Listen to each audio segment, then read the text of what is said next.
Hello बच्चों, मैं नीलेश प्रसाद और आप सभी का इस वीडियो में स्वागत कर रहा हूं। तो आज का जो हमारा वीडियो है, ये हमारा वीडियो है हिंदी 10th क्लास का जो लोकवाणी की पुस्तक है उसका जो पहला निबंध है, ये आज हम पढ़ने वाले हैं।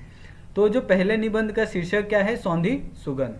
तो और सौंधी सुगंध के जो लेखक है वो कौन है? डॉक्टर कृपाशंकर शर्मा जी। तो सबसे पहले हम क्या करते हैं, जो हमारा शीर्षक होता है उसके बारे में हम पढ़ते हैं और उसके बारे में जानकारी प्राप्त करते हैं, ताकि जो हमारा पूरा चैप्टर है, जो हमारी पूरा कविता है, उसे समझने में हमें कोई परेशानी ना हो। तो सबसे पहले हम क्या करते हैं, इस शीर्षक के बारे में बात करते हैं। उसके बाद हम जो उनका परिचय है ये पढ़ेंगे। उसके बाद हम जो हमारी कविता है उसको स्टार्ट करेंगे। तो यहाँ पे सौंधी सुगंध का मतलब क्या होता है? तो बच्चों, ये तो आपको पता होगा कि सौंधी सुगंध कब आती है? जब वर्षा की जो पहली बूंद है या जो पहली बारिश होती है ग्रीष्म काल के बाद, जो गर्मी के बाद, तो उस समय जो पहली बारिश के कारण जब धूल पे पानी गिरता है, तब जब वो धूल उड़ता है तब वो हमारे नाकों में आता है, और वह जो सुगंध होती है, जो गंध होती है, वो कैसी लगती है? एकदम सौंधी सी लगती है। तो उसी सौंधी सुगंध के बारे में यहाँ पे बात की गई है। तो यहाँ पे जो डॉक्टर कृपाशंकर शर्मा जी हैं, उनके लेखक, वह सौंधी सुगंध के बारे में हमें क्यों बताना चाहते हैं? जो बारिश की पहली सुगंध होती है उसके बारे में क्यों बताना चाहते हैं? तो जो बारिश की पहली बूंद होती है, पहली सुगंध होती है, वो बहुत से लोगों के लिए खुशियाँ लेकर आती है। जैसे कि किसान हो गए, जो नॉर्मल जीवन जीने वाले आम आदमी हो गए। किसान को किस लिए पहली बारिश चाहिए रहती है और उन्हें वर्षा ऋतु क्यों पसंद है? क्योंकि उनकी जो खेती है, उनकी जो फसलें हैं, वो वर्षा ऋतु के पानी पर ही उगती है और उसी से उनका जो भरण पोषण है वह होता है। और आम आदमी को पीने के लिए किस पे वो डिपेंड रहता है? वर्षा ऋतु का जो पानी होता है, वही पानी क्या होता है? संचय किया जाता है, उसको एक जगह एकत्रित किया जाता है और उसका उपयोग पूरे साल किया जाता है वर्षा के पानी का। तो इसीलिए जो सभी है, वर्षा ऋतु का आगमन एक ऐसा ऋतु है जिसका आगमन सभी खुशी के साथ करते हैं। आप ये भी जान ले कि हमारे पास, हम तो ये भी जानते हैं कि 4 ऋतुएं होती है, ठीक है। परंतु जो वर्षा ऋतु होता है उसी में जो इंसान है, जो जितने भी जानवर है, वो ज़्यादा खुशहाली महसूस करते हैं, क्योंकि सभी जगह क्या है, हरियाली आ जाती है, लोगों के चेहरे पर एक मुस्कुराहट आ जाती है। परंतु बाकी सब जो ऋतुएं हैं उनमें ऐसा नहीं होता। अभी जो डॉक्टर कृपाशंकर शर्मा जी हैं, उनका परिचय हम पढ़ लेते हैं। तो उनका परिचय इस प्रकार है कि उनका जन्म 1949 एटा उत्तर प्रदेश में हुआ था। उनका परिचय ये है कि डॉक्टर कृपाशंकर शर्मा अचूक जो हिंदी साहित्य की विभिन्न विधाओं में लिखते रहते हैं, और उन्होंने गीत, गज़ल, कविताएं, दोहे एवं समीक्षाएं लिखी हैं। इसके साथ साथ ही आपने बाल गीत तथा बाल कहानियों में भी उल्लेखनीय लेखन किया है। उनकी प्रमुख कृतियाँ हैं फिर भी कहना शेष रह गया हो, नदी उफान भरे, ये कुछ गीत संग्रह है, गीत खुशी के गाओ तुम, ये बाल गीत है। यानी वो बच्चों और मतलब सभी तरह के लोगों के लिए वो क्या कहानियाँ लिखा करते थे और अपनी जो कविताएं हैं वह लिखा करते थे। अभी हम क्या करते हैं, जो हमारी जो कविता है सौंधी सुगंध, इसमें जो लेखक है उन्होंने क्या कहा है और किस कारण के कैसे इंसान खुश हो जाता है, कैसे पूरे जानवर खुश हो जाते हैं, इसका मैं सविस्तार आपको यहाँ पे जो भावार्थ है ये आपको यहाँ पे समझा के दूंगा। तो हम क्या करते हैं, हम पहली पंक्ति से स्टार्ट करते हैं। पहली पंक्ति इस प्रकार है कविता की कि सौंधी सौंधी सी सुगंध माटी से बोली, बादल बरस गया धरती ने आंखें खोली, चारों ओर हुई हरियाली कहे मयूरा, सदियों का जो सपना है हो जाए पूरा, एक यहाँ पर नहीं अकेला होगी टोली, सौंधी सौंधी सी सुगंध माटी से बोली। तो यहाँ पे बच्चों ये बात मैं आपको बता दूं कि जो पहली बारिश होती है उसके कारण कितने लोग खुश हो जाते हैं, यही बात यहाँ पे जो लेखक है यहाँ पे उन्होंने बताई है। और बारिश का सीजन क्यों इम्पोर्टेंट होता है सभी के लिए, ये यहाँ पे आपको सीखने को मिलेगा। तो आपको जो बारिश का महत्व है इससे ये भी आपको सीख मिलेगी, और साथ में ही जो कविता का भावार्थ है ये भी आपको यहाँ पे पता चल जाएगा। तो यहाँ पे मैं आपको जो लाइनें हैं उनका मतलब बता दूं। जैसे सौंधी सौंधी सी सुगंध माटी से बोली, बादल बरस गया धरती ने आंखें खोली। तो यहाँ पे जो बारिश के कारण जो सुगंध है सौंधी सौंधी सी, ये कहाँ से आ रही है? मिट्टी से आ रही है, ठीक है। तो ये जो मिट्टी की खुशबू है सौंधी सौंधी सी, ये किसके कारण हो रही है? बादल बरसने के कारण, जिसके कारण पूरी धरती पर है क्या है, चारों तरफ हरियाली सा एक आने लगा है। धीरे धीरे जो अंकुर होते हैं, जो घास होते हैं, उनकी आंखें दिखने लगी है। आपको ये तो पता होगा कि अगर आप वर्षा ऋतु के एक दिन बाद अगर कहीं बाहर जाएं तो आपको थोड़ा थोड़ा छोटा छोटा आपको कहीं कहीं घास के जो पल्लो हैं वो आपको दिखाई देने लगेंगे। तो वही क्या है, धरती से बाहर आने लगते हैं जब उनको वर्षा ऋतु का पानी मिलता है। और इसके कारण क्या हो जाती है, चारों ओर हुई हरियाली कहे मयूरा। यहाँ पे आपको मयूरा का जो मतलब है मैं आपको ये बता दूं कि मयूरा का मतलब होता है मोर, कि एक ऐसा यही पक्षी है जो बारिश के कारण बहुत ज़्यादा उत्साहित होता है, बहुत ज़्यादा खुश होता है। तो यहाँ पे यही बताया है कि चारों ओर हुई हरियाली कहे मयूरा। तो जो मोर है वो क्या कह रहा है कि बारिश के कारण, वर्षा ऋतु के कारण चारों ओर पूरी धरती क्या हो गई है, हरी भरी हो गई है और सभी जानवर क्या है, खुश हैं। सदियों का जो सपना है हो जाए पूरा। और वो ये भी कह रहा है कि जो जिसका सपना है बहुत पुराना, वो क्या हो जाए, उन सभी का सपना इस बारिश के कारण पूरा हो जाए। एक यहाँ पर नहीं अकेला होगी टोली। यहाँ पे ये भी वो कह रहा है कि यहाँ पे सिर्फ मैं अकेला नहीं हूँ खुश होने वाला, यहाँ पे बहुत से लोग हैं जो वर्षा ऋतु के आगमन से क्या है, बहुत ज़्यादा खुशी हैं। तो यही बात कहते हुए वापस वो दोहराता है कि सौंधी सौंधी सी सुगंध माटी से बोली। ठीक है, ये जो हमारी पहली पंक्ति थी इसका मतलब मैंने आपको जो भावार्थ है ये आपको अच्छे से मैंने समझा दिया। अभी हम क्या करते हैं, आगे दूसरी पंक्ति के भावार्थ की तरफ बढ़ते हैं। बाग बगीचे ताल तलैया सब मुस्कुराए, झूम झूम कर मस्ती में तरु गीत सुनाए, मस्त पवन ने अब खोली है अपनी झोली, सौंधी सौंधी सी सुगंध माटी से बोली। अभी यहाँ पे आपको प्रकृति के बारे में यहाँ पे बताया है कि जो नेचर होता है वो किस तरह से बारिश के सीजन में खुल के अपना जो वैभव है, जो अपनी सुंदरता है वो बिखेरता है। जैसे वर्षा ऋतु में जब वर्षा का पानी जब धरती पर गिरता है तो जो बाग बगीचे होते हैं, ताल तलब जो तालाब होते हैं वो क्या होते हैं, पूरी तरह से भर जाते हैं और ऐसा प्रतीत होता है कि वह सभी क्या हो रहे हैं, बहुत खुश हो रहे हैं और झूम झूम कर मस्ती में तरु गीत सुनाए।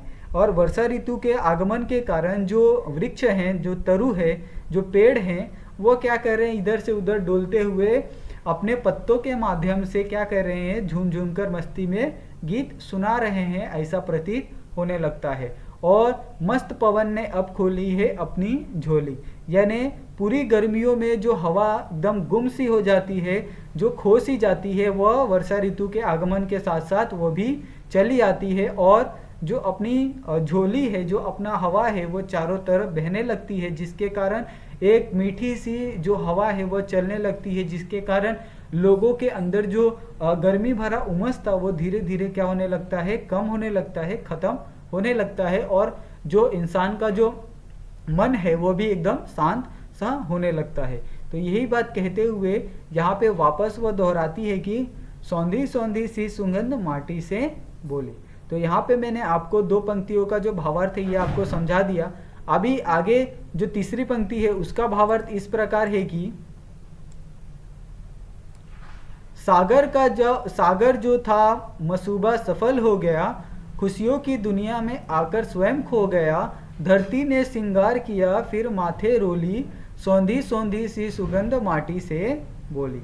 यहाँ पे वापस आपको यहाँ पे किसके बारे में बताया गया है कि जो वर्षा ऋतु होती है उसके आने से क्या क्या चीज़ें एकदम खुश हो जाती है, कहाँ कहाँ पे परिवर्तन होने लगता है और किस तरह से जो धरती है अपना श्रृंगार करती है, सज धज कर सबके सामने अपने आप को दिखाती है। यही बात यहाँ पे आपको बताई गई है। तो इसका भावार्थ इस प्रकार होगा कि जो वर्षा के आगमन से सागर की अपनी खुशी का इरादा भी सफल हो गया, यानी सागर जो चाहता था कि मुझ में कहीं से पानी आए, कहीं से बहुत सारा साफ पानी आए, तो ये कहाँ से आ सकता है, ये आ सकता है सिर्फ वर्षा ऋतु के आगमन से ही। तो यहाँ पे वही बात कही है कि जो सागर था वो क्या चाहता था कि मुझ में एक साफ पानी आए, जिसके कारण जो मेरा खारापन है वो कम हो जाए और मैं भी अपने आप को खुशहाल महसूस करूं। तो ये कब होगा? जब वर्षा ऋतु का पानी सागर में मिलेगा।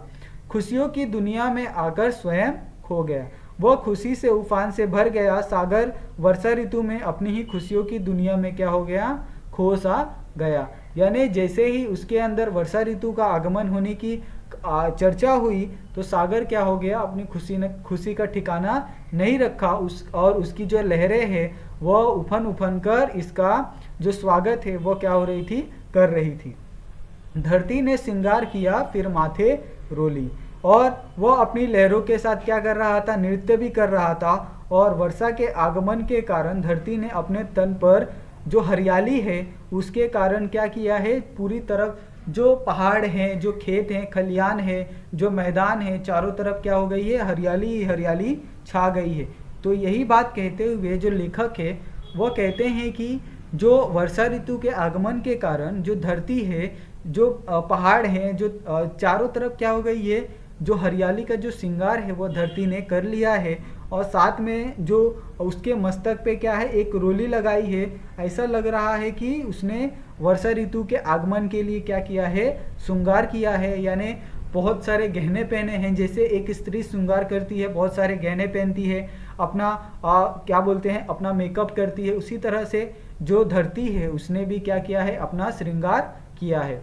तो और यही बात दोहराते हुए वापस वह कहती है कि सौंधी सौंधी सी सुगंध माटी से बोली। तो ये बच्चों आपको ये समझ गया होगा। जो तीसरी पंक्ति है ये भी मैंने आपको समझा दी। अभी जो चौथी पंक्ति है, चौथी पंक्ति इस प्रकार है कि पावस का मधुमास आस विश्वास बढ़ाता, नतमस्तक होकर अचूक पद पुष्प चढ़ाता, सदा सदा से चलती आई हंसी ठिठोली, सौंधी सौंधी सी सुगंध माटी से बोली। यहाँ पे आपको जो इसका भावार्थ है, भावार्थ इस प्रकार है कि जो पावस या मधुमास यानी वर्षा ऋतु में पावस का मतलब होता है जो पाउस, यानी मराठी में हम क्या कहते हैं? पाउस कहते हैं, बट इसको हिंदी में आप क्या कह सकते हैं? वर्षा ऋतु कह सकते हैं।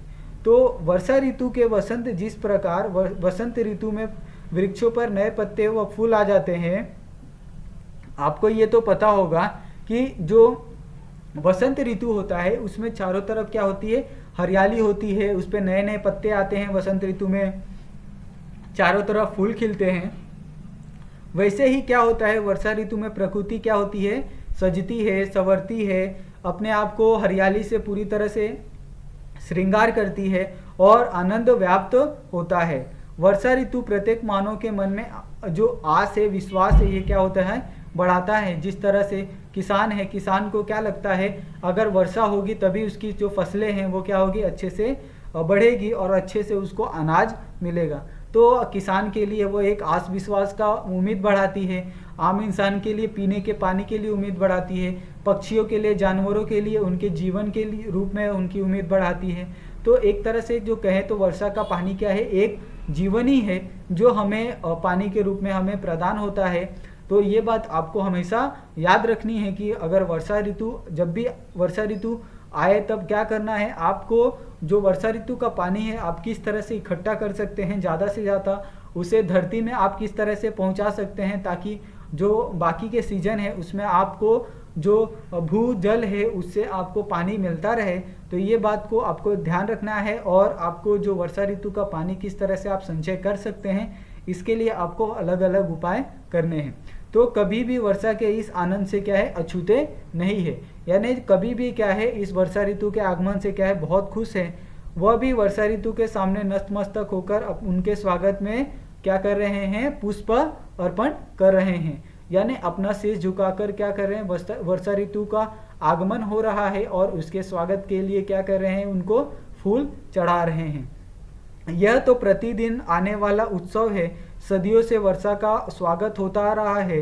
सदियों से वर्षा के आगमन पर लोग खुश होते हैं और होते रहेंगे। और यहाँ पे उन्होंने, लेखक ने कहा है कि सदा सदा से चलती आई हंसी ठिठोली, यानी जिस तरह से वर्षा ऋतु का आगमन आज हो रहा है ये आगे भी होता रहेगा और ये पहले भी होता था और ये हमेशा होता रहेगा। यानी वर्षा ऋतु के कारण सभी मनुष्य खुश होता है और ये आज भी खुश है, कल भी खुश था और हमेशा खुश भी रहेगा। तो ये बात आपको यहाँ पे समझ गई होगी। और हमेशा इसी तरह जो इंसान है अपनी खुशी का इजहार करता रहेगा, उसको फूल चढ़ाएगा, उसकी सेवा करेगा, पानी को बचाएगा और पानी को गंदगी से बचाएगा, गंदा नहीं करेगा। तो यही बात कहते हुए वो अपना जो वापस वह कहते हैं कि सौंधी सौंधी सी सुगंध माटी से बोली। तो सौंधी सौंधी मिट्टी से यही कह रही है कि जो बारिश का जिक्र है, अर्थात वर्षा में सर्वत्र मोहक खुशबू छा गई है और वर्षा के कारण चारों तरफ क्या हो गई है, एक सौंधी सौंधी सी सुगंध चारों वातावरण में फैल गई है, ऐसा वह कह रही है। तो यहाँ पे मैंने आपको जो इस कविता है इसका जो पूरा भावार्थ है ये आपको मैंने अच्छे से समझा दिया। इसमें कुछ जो कठिन शब्द हैं जैसे सौंधी यानी सुगंधित, मंसूबा यानी विचार इरादा, रोली यानी हल्दी चूने का चूर्ण, मधुमा यानी वसंत ऋतु। तो यहाँ पे मैंने आपको ये जो पूरी कविता है ये अच्छे से आपको समझा दी। तो बच्चों ये आपको क्या करना है, अपने दोस्तों के साथ शेयर करना है और साथ में ही आपको अच्छे से इस कविता को पढ़ना है। और इसका जो एक्सरसाइज है इसको आपको जो कविता है ये सुनकर आप एक्सरसाइज को भी अच्छे से सॉल्व कर लेंगे। अगर आपको एक्सरसाइज का भी वीडियो चाहिए तो आप हमें कमेंट कर सकते हैं। और अगर आपको ये कविता अच्छी लगी है तो कविता को लाइक करें और साथ में ही वीडियो जो चैनल है उसको सब्सक्राइब कर ले। और वीडियो देखने के लिए आपका बहुत बहुत धन्यवाद।